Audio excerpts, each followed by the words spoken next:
Fallout 4 has a lot of secrets. On this channel in the past, I've talked about numerous secrets or mysteries held within the game, things people are still trying to figure out. Just a few days ago, I posted about how one of the biggest secrets in the game has been solved, but that's led to even more mystery. Although with many of those secrets, the real gist of it is a lore-based secret, trying to seek an explanation around what happened or what's actually going on in a given situation. Well, in this video, I wanted to do something a little bit different. Rather than just focusing on lore-based secrets, today we're going to be taking a look at functional secrets. Things you can actually do in this game, not just hypothetically, but actually, that you probably didn't know. An option that was so obscure or so difficult to achieve that most people just passed it up or didn't even know it existed. And although some of you may know one or two on this list, I have to imagine the vast majority will not know all of them. Some of these are ridiculously obscure or hard to achieve, but kicking things off, let's first take a look at everybody's favorite side quest in Fallout 4, that with the Silver Shroud. The Silver Shroud quest is a pretty interesting one. Basically, after tuning into a radio signal named the Silver Shroud Radio, you're going to meet up with somebody named Kent who really believes in the Silver Shroud and basically wants you to become him, a mass vigilante dealing with some of the worst criminals or foe around Goodneighbor. Throughout this quest, Kent Connolly really acts as the cornerstone, the person that believes in you, the person that gives you your additional tasks, and really the driving force behind the Silver Shroud. So know a bunch of you are probably thinking right now I'm going to talk about the hidden dialogue you can get when wearing the Silver Shroud costume, but no, although that is a thing in Fallout 4, if you wear this costume and talk to certain NPCs, you'll get unique dialogue options.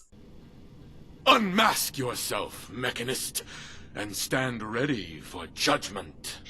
There are plenty of videos covering that, and it's not really what I wanted to focus on here. Well, as you go through the Silver Shroud quest, taking down higher and higher profile foes, eventually they get wind of Kent and actually capture him. St. John and his goons hold him hostage, and the final segment of this quest is actually saving Kent, but of course also killing St. John. As you get to the stage, you really have two major options. You have the opportunity to actually talk your way out of this, or alternatively you could just go guns blazing. But there's actually kind of a third option not many people knew about. So as you exit the elevator into this final room, if you actually just immediately shoot Kent and kill him, this again being your almost companion and friend throughout this entire quest, so that is actually pretty messed up. Well, if you do this, you'll get this reaction.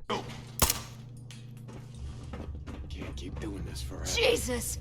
He's crazier than St. John! Then I call it quits.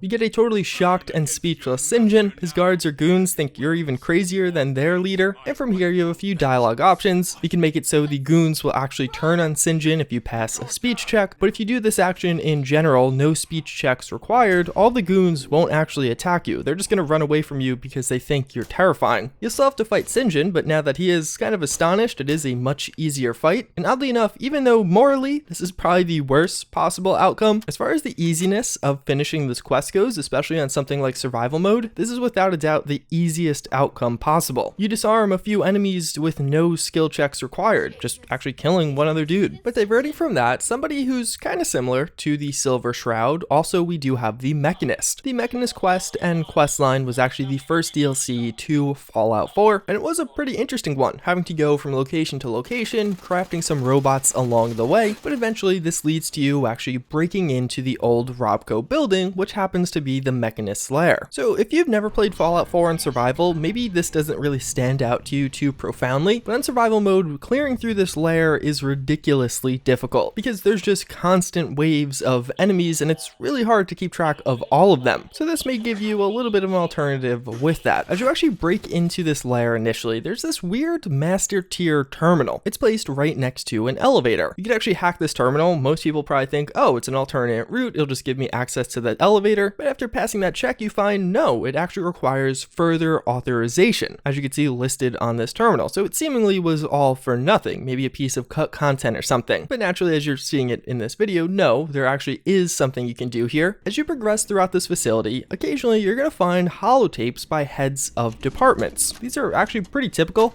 Lead engineer, Thomas Harkin. So far, we're tracking on schedule for the latest RoboBrain milestone. Dr. Asante has assured me that the active time between memory wipes has been greatly increased. They give you a little bit of backstory as to what was going on prior, some of the issues some of these people were having, and they're almost identical to holotapes you would find in other dungeons pretty similar to this one. But these holotapes, once you actually find all 3 of them, do hold a secret key, as these are actually the key to getting that elevator working. So you'll find the first one of these pretty early on while clearing through this, but the last one is actually in the second to last room. So you have to clear out almost all of this dungeon to actually achieve this. Then after finding all 3, you're gonna have to waddle all the way back to the start of this dungeon, running through all of those areas you just cleared, work your way back up to that terminal, and this is, I think, what gets a lot of people. You insert the holotapes one by one into this terminal, but immediately it doesn't actually seem like anything happens. You have to let the holotape play in its entirety like it would on any other terminal, then the terminal will actually reflect a speech recognition check. After loading in all 3, the elevator will open once again, this being some kind of bypass to actually gain access to this, and from there you can find the Mechanist diligently working, who is absolutely astonished you managed to bypass that high level of security. Impossible! I control all points of access to this room.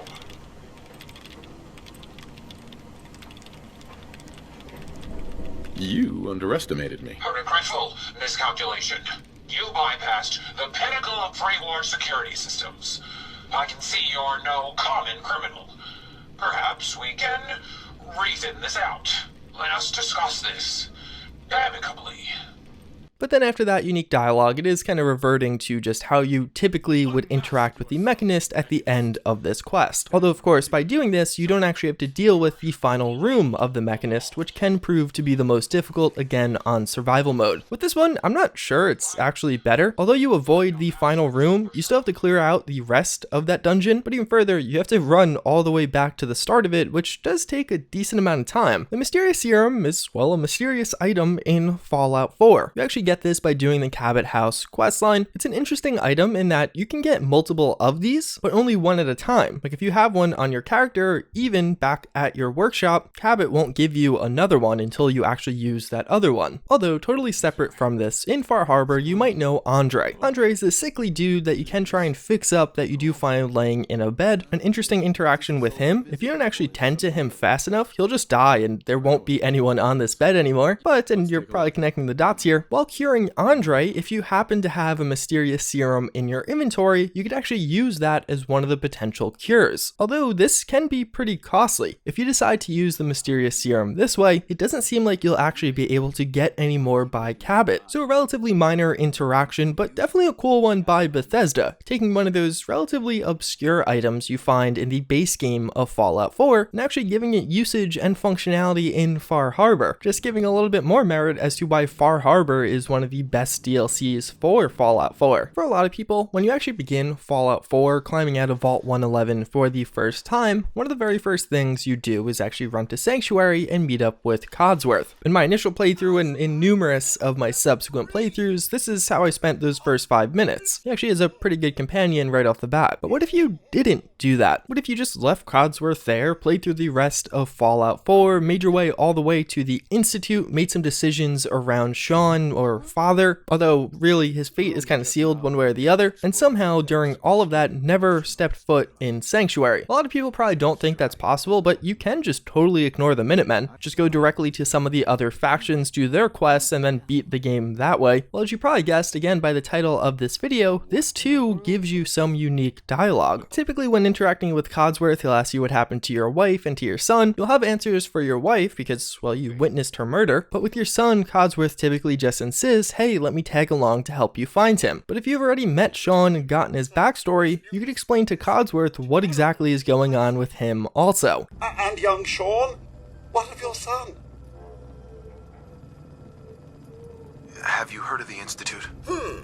Can't say I have. News is a bit hard to come by these days. What with the lack of luncheons and no more GNN. Is that where young Sean is? Don't tell me you had the lad committed. Sean's all grown up now. Sir, this news, I never imagined our reunion to be quite like this. Please allow me to serve by your side. It's the least I can do. This is like a really cool attention to detail. I imagine not many people have actually gotten this in game because again, it's kind of hard to do to actually avoid sanctuary all throughout the game. Most people just hit this up right after the start. But if you somehow avoid this throughout the entire game, then you're going to get a cool and very special dialogue option. The General Atomics Galleria is actually a pretty interesting location in Fallout 4. It was a pre-war demonstration on what a town could look like if it was run entirely by robots. In there's a couple of quests you can do, and that's probably how most of you spent your time there. In one of the areas, there is a bowling alley that you can try to bowl at to some degree of success, but as you enter into the bowling alley, you do get this pretty interesting piece of dialogue. Here to bowl? Just $5,000 a game. That is a pretty insane ask. Paper money, although no longer being the main currency, still has quite a bit of value. Somebody actually crunched the numbers on this, and $5,000 in USD would be worth around 7,000 and change caps. Well, either way, most of you probably just had to chuckle at this and continued on. But what if by some miracle, or by console commands, you actually had $5,000 on your character? Not caps, but dollars. Well, this too will gain you some additional dialogue, a little bit of a unique interaction. $1,000 a game. I can't believe I'm actually doing this. All right, here. Very well. Feel free to pick any open lane. They aren't working at the moment, but as soon as a service technician shows up, I'll have him start with your lane first.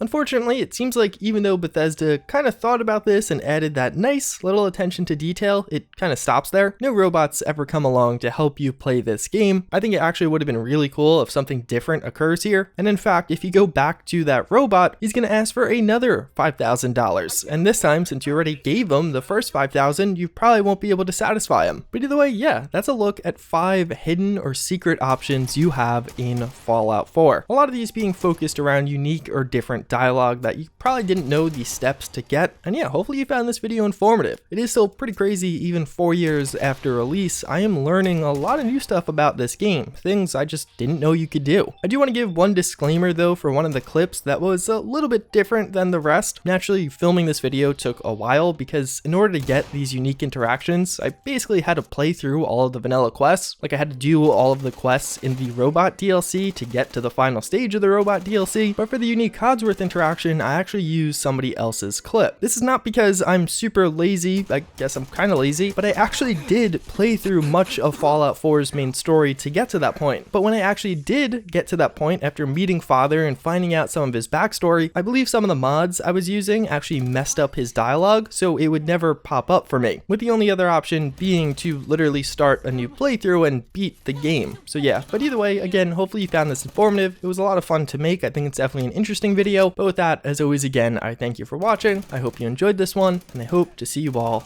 next time. Later.